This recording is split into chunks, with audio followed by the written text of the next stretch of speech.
Price Lord 15th August. இன்னைக்கு ஏசப்பா உங்களை பார்த்து சொல்கிற வார்த்தை என்னவென்றால், விடுதலை.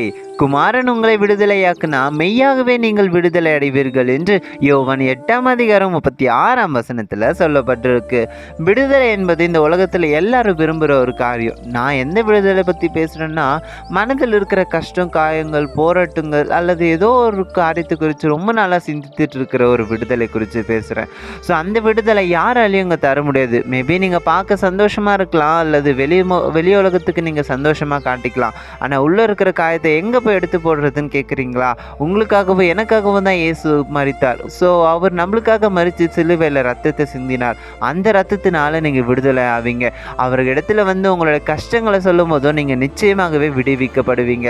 ஸோ எந்த டிப்ரெஷன், கவலை, கண்ணீர் குறித்து கவலைப்படாதீங்க. இயேசு இடத்துல வாங்க. அவர் உங்களை விடுவிக்க இப்போ கூட ஆயத்தமாக இருக்கிறார். ஸோ அவர் உங்களுக்காகவே மரித்தார், உங்களுக்காகவே உயிர் தெழுந்தார். இப்பொழுது உங்களுக்கு கூடவே பேசுகிறார்.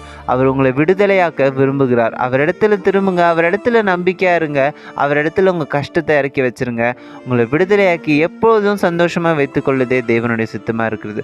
ஸோ அவர் உங்களை விடுவிப்பார். நிச்சயமாகவே விசுவாசிங்க. ஸோ தேவன் உங்களோடு இருந்து உங்களை ஆசீர்வதித்து விடுவித்து நடத்துவார். By Boss with Jabaraj, wishing you a happy Independence Day.